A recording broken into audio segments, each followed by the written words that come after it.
Well, Jim and Anne-Louise, thanks so much for joining me in the Diocese of Paisley podcast. Jim, if I could come to you first, when was the Saint Ninian's Conference started? Well, the first conference in Scotland was in Edinburgh in 1845, and in 1916 the conference was formed in St Ninian's. Okay. And what are the values of the organisation? Well, the mission statement for Saint Vincent de Paul, as from our rule book, as committed members of the Society of Saint Vincent de Paul, we seek to identify and combat all forms of poverty by promoting social justice, actively working with those in need, acknowledging that, and by freely giving of ourselves, we become more aware of the power of love in all our relationships. And how many members of the St Ninian's Conference do you currently have? We have 5 members at the moment. Okay, and how often do you meet? We meet every Monday evening at 7 p.m. here in the conference room at St Ninian's. Okay, and are there any other meetings in addition to your weekly meetings that you attend? I attend the Inverclyde meeting on a monthly basis in St Patrick's. I'm the current Inverclyde president, and I'm the treasurer in St Ninian's. And then I have a diocesan meeting in St Mirren's basically every 2 to 3 months. And what qualities are needed to become a member of the Saint Vincent de Paul Society? From me, you need to have compassion, be non-judgmental so that you're not meeting somebody and forming an opinion immediately, and a willingness to give time to the society. And Anne-Louise, if I could come to you, I know that yourself and Shirley are the first female members of the St Ninian's Conference.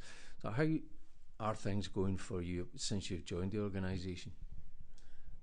I think it's been good. The fact that we both joined at the same time, we're able to support each other, and the male members have been fine. It's been good. Mm-hmm. And how did you first become involved in the society? Well, I know for myself, I was asked to join by one of the members.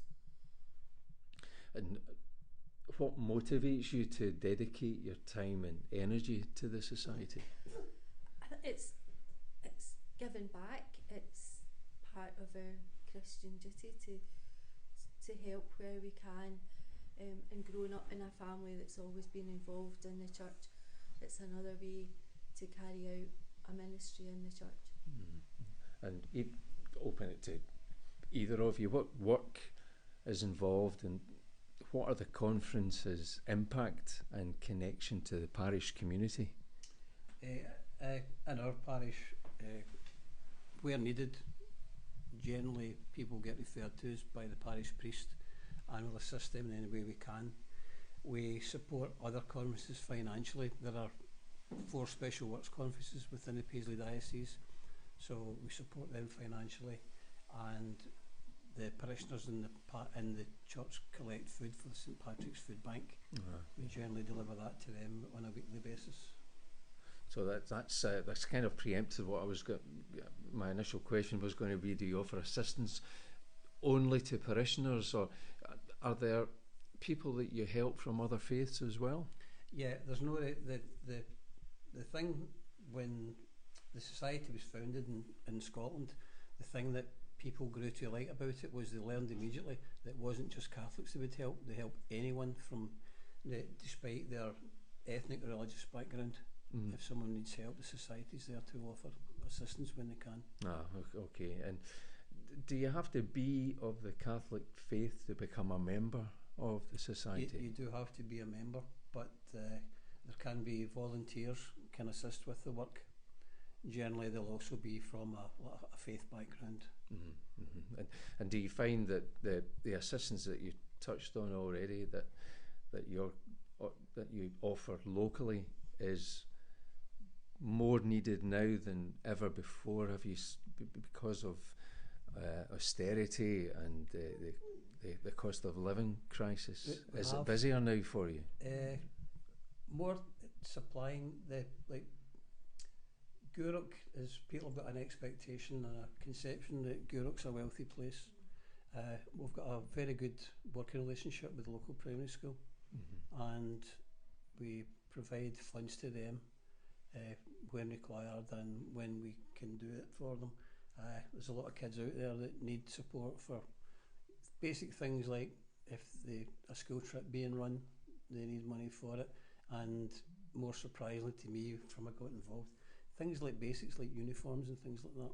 So we can supply funds through that, and hopefully when the new head teacher's in place we'll continue to have the same relationship. Okay, yeah. And does the conference locally here need more members? We do. We're fortunate when Anne-Louise and Shirley joined, because we definitely we needed lady members for a long time, and now we're all getting older, you know. So we're always on the lookout, but it's difficult. A lot of people have got very busy lives, particularly nowadays. There's a lot of people doing like childcare and things like that for grandchildren and various other relatives. How can individuals get involved in the society then? They can talk to any of the members here in the church, or speak to Father Jerry, and he would refer them to us, and give us a chance to talk to them and give them an opportunity to see what happens in the organisation. And Father Jerry McNellis is our parish priest here in Saint Ninian's. Anne-Louise, if I could just ask you, what is a typical day or week like for you as a volunteer member of the society?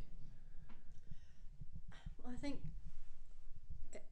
it's coming to our meeting and then seeing what else needs to be done. So at the moment it's really just coming to the meeting and discussing anything. At the moment a lot of the time it's more financial support that we're giving, and as Jim said, collecting for St Patrick's Food Bank. If we had more members maybe we could widen that out, and because I think in Gourock there's a lot of people who maybe have a bit of loneliness, so maybe we could, you know, maybe have a wee afternoon tea or something, but we would need more members to be able to do that on a regular basis. Yeah, and I know Jim touched briefly on it, but if someone were to become involved, I was thinking maybe of becoming involved in the society, what skills or qualities are most important for someone working within the society? I think as Jim said, you need compassion. You also need to be discreet. Obviously some people, you know, anything that happens at a meeting should be confidential, so you need to be willing to take that on board, and if we say we're going to do something then we do it, so we need commitment there as well. And as a fairly recent member and you know, one of the first female members in the conference, what advice would you give to somebody who's interested in volunteer with the Society of Saint Vincent de Paul? I think talk to us, come and meet us, and come and give us your time. Just get involved. That's what we need. Yeah, I should say we're joined by Jim's grandson, a 3-year-old Rory, who's being very well behaved and may offer some more questions as we progress. Jim, if I could just ask you, what do you think are the biggest challenges in the society that it faces in its work today? To me, the fact that parishes all over the country, that they're getting older, parishioners are getting older, it's difficult to keep young people engaged even within the church, and never mind coming to St Vincent de Paul. And from a perspective of how we can give people assistance, there's more people suffering now because the basic costs of everything have gone up so much with different world factors, and unfortunately it looks like they're going to be going up again, like fuel and things like this will get more expensive if the wars continue in Europe and possibly the Middle East. Yeah. And I know you mentioned the schools earlier, but do you have links with the local schools in terms of possible recruitment in the future? Yeah, St Ninian's Primary School have a mini Vinnies. They've been going just over 3 years now. They're started by one of the classroom teachers, and we support them partially financially and just encouraging them. They do once a year they have an assembly, and they put on a very good show, and they talk themselves about the values of Saint Vincent de Paul and how it's affected their lives, made them more aware of other people in the local area that aren't as maybe as well off as they are, or health wise or financially. And they've done a lot of good work collecting like food boxes and different things to take this out to other charities. And locally, how can listeners support the Society's work in Gourock? Well, financial donations when they can afford it, and if they, also in the same token, small food items to help for the St Patrick's Food Bank.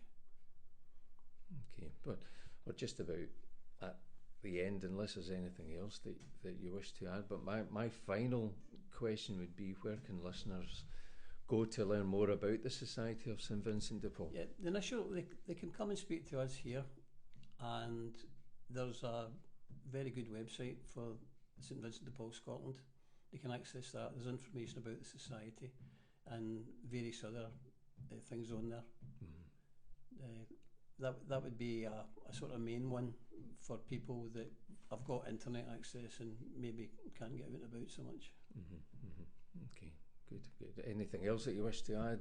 Any local news? Yeah. For me personally, I've just been overwhelmed by how many kind people there are out in the world, from the people I've met within the Society who have been members for years and they're still as dedicated now as they were when they started, and they've just got general and generous compassion and willingness to do things to help anybody. Okay, that's great. Well, Jim, Anne-Louise, young Rory, who's exceptionally behaved here, thank you very much for joining me on the Diocese of Paisley podcast. Thank you, Jim. Thank you. Thank you. Thank you.